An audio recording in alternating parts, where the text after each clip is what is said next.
အဲ့ဒီတော့ဒီမှာဆိုရှင်ကျွန်တော် network ရဲ့ device တွေကြောင့်network ရဲ့ device တွေလို့ပြောလိုက်လို့ရှိရင်ကျွန်တော်တို့သိတဲ့အတိုင်းပဲဒီ computer ရဲ့ network တွေမှာဆိုရင်သူတို့ကြားမှာဒီချိတ်ဆက်ပေးတဲ့ချိတ်ဆက်ပေးတဲ့ link တွေကနေတဆင့်ပြီးတော့ data တွေကျွန်တော်တို့ sharing လုပ်ကြရတယ်စပစ်ထူကအဲ့တော့ဒီလို data တွေအချင်းချင်း sharing လုပ်တဲ့အခါမှာဆိုရှင်လိုအပ်တဲ့စက်ပစ္စည်းတွေရှိတယ်နော်ဒါပါလိုအပ်လဲဆိုတာကိုဒီခါမှာပြောတော့မှာဖြစ်ပါတယ်ဒီမှာဆိုလို့ရှိရင်ဒီနေ့ PC ပေါ့နော်ဒီမှာဆိုလို့ရှိရင်ကျွန်တော်တို့တိုင်းရိုက်အသုံးပြုနေတဲ့စက်ပစ္စည်းတွေကိုကျွန်တော် enterprise ဒါမှမဟုတ်ရှင်တာမန်လို့ခေါ်တယ်အခုဒီမှာဆိုလို့ရှိရင်ကျွန်တော်သုံးနေတဲ့ဒီ smartphone တွေဒါမှမဟုတ်ရှင် laptop တွေရှိမယ်အဲဒါ server တွေတနည်းအားဖြင့်ပြောမယ်ဆိုရင်သူတို့ကနေဆက်ပြီးတော့မှ internet ကိုထပ်ပြီးတော့ဖြန့်လို့မရတော့အဲ့ဒါပေါ့နော်ဒါမျိုးတွေဘာလို့ခေါ်လဲဆိုရှင်enterprise ဒီလို enterprise တွေကို terminal လို့ခေါ်ကြတယ်အဲ့တော့ဒီ computer တစ်လုံးမှာဒါမှမဟုတ်ဖုန်းတစ်လုံးမှာ terminal တစ်ခုမှာကျွန်တော်တို့ဒီ network adapter တစ်ခုမတက်ထားဘူးဆိုရင်သူကဘာလဲစကားပြောလို့ပစံဘာနာထောက်မှုနားမပါနဲ့ computer တစ်လုံးပဲသူကဘာမှ condition မှမရှိဘူးဘာမှအချက်လက်တွေမရှိဘူးပေါ့နော်သူ့ဘာသူတီးတန်းရတည်နေရတာပေါ့အဲ့လိုချိန်တဲ့နေရာမှာပထမဆုံးလာတာ hub ပေါ့ hub ဆိုတာကျတော့ data တွေအကုန်လုံးကိုဖြန့်ဝေရဲ broker တို့ hub ရဲ့အပေါက်တွေကနေပြီးတော့မှ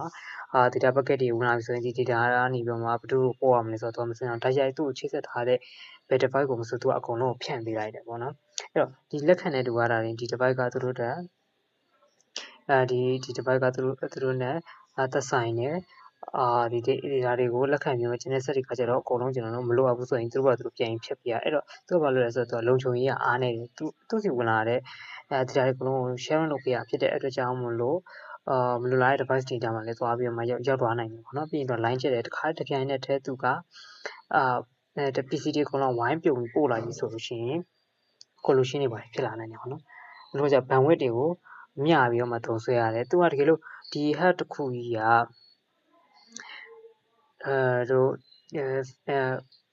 ဒါပါတော့10 megabit 100 megabit per second ဆိုလို့ရှိရင်ကျွန်တော် PC တွေ9လုံးချိန်လိုက်ပြီဆိုရင်တစ်ခုသူ20 megabit per second မရတော့မှာဒီလိုမျိုး bandwidth တွေကိုခွဲပြီးတော့မှသုံးပေးရတယ်ပေါ့ဒါ hub ရဲ့အကြောင်းပေါ့နော်အခုနောက်ပိုင်းမှာဆိုရင် hub ကိုတိတ်ပြီးသုံးတာမရှိတော့ဘူး hub ဆိုတာကျတော့ဒီ layer 1 layer 1 device ဒီလို intelligent မရှိဘူး layer 1 device ဖြစ်တဲ့အတွက်ကြောင့်မို့နောက်တစ်ခုက switch ကကျတော့ network တစ်ခုမှာရှိနေတဲ့ computer တွေ server နဲ့ဒီအခြားပစ္စည်းတွေအကုန်လုံးသူကချိတ်ဆက်ပေးဖို့ရန်အတွက် data တွေပြန်လည်ပြီးလုပ်ဆောင်မယ်သူကကြောင့်ညံကောင်းတဲ့ကွာ intelligent network device က server hub ကကျတော့layer 1 လောက်ပဲသူက intelligent ရှိမယ် switch ကကျတော့ layer 2အနေနဲ့လို့ပေါ့နော် layer 2အဲ့တော့သူကသူ့ထဲမှာရှိနေသူက same network တွေမှာပေါ့နော် same network တွေပြန်ပြီးတော့မှ information ပြင်ချင်မယ်အတွက် hub နဲ့မတူတဲ့အချက်ကကျတော့ data တွေကိုဒီ switch နဲ့ hub နဲ့မတူတဲ့အချက်တွေကစစ်တွေက data တွေကိုသူကကွန်ရက်တွေဆက်အားလုံးမပို့ပေးဘူးသူကသတ်မှတ်ထားတဲ့လက်ခံမဲ့သူကိုပဲသူကအဓိက special receiver เนาะအဓိကသူကပို့ပေးတယ်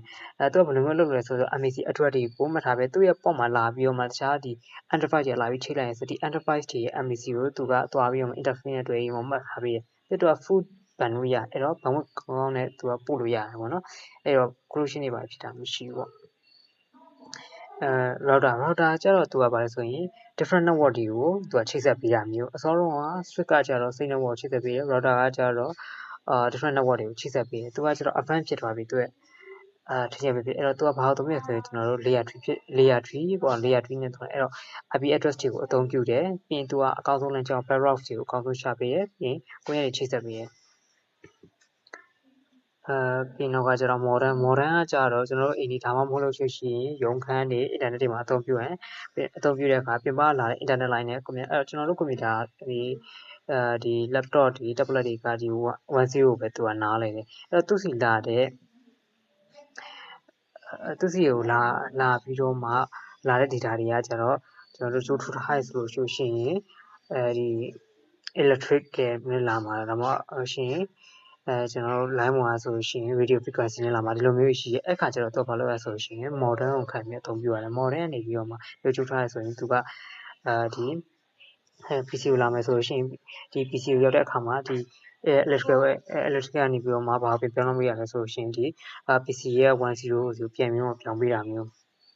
သူအဲ့ modern ဆိုတာတနည်းအားဖြင့်ဒီ modulator နဲ့ demodulator ကိုပေါင်းစပ်ပြီးတော့မှပြောတာမျိုး modulation လုပ်တယ်ဆိုတာ digital အပြင် digital ကနေပြီးတော့မှ digital 10ကနေပြီးတော့မှကျွန်တော် analog ဖြစ်သွားတယ် analog ဆိုတာကျတော့ electrical လည်းဖြစ်နိုင်တယ်ပြီး radio frequency လည်းဖြစ်နိုင်တယ်ဒီလိုပဲပြန်ပြောင်းမိရတယ် demodulation ကကျတော့သူက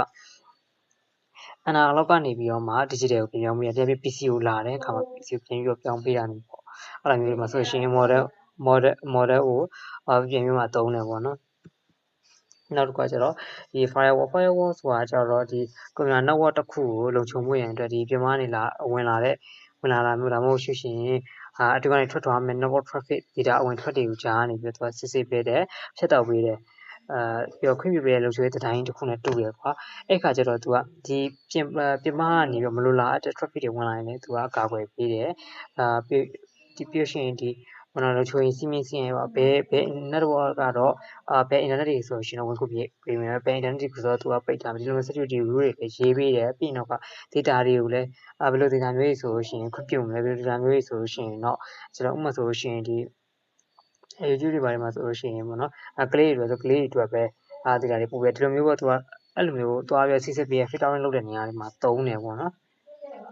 အဲ့တော့ firewall မှာဆိုရှင် software firewall နဲ့ပြီးတော့ hardware firewall ဆိုပြီးရှိရပါတော့ software firewall ကျွန်တော်ဒီ PC တွေမှာမြင်တွင်းတဲ့ဟာမျိုးတော့ဒီ software firewall လို့ခေါ်ပြီးတော့မှ data နောက်ကကျတော့ဒီ hardware firewall တွေကကြတော့ကျွန်တော်တို့ဒီပေါ်တော့ရုံးတွေဒါမှမဟုတ်ဆိုရှင် office တွေဒီလိုနေရာတွေမှာဆိုရှင်ဒီ network ပိုင်းတွေမှာဆိုရှင်เนาะကျွန်တော်တို့ hardware firewall တွေကိုသုံးလို့ရှိပါတယ်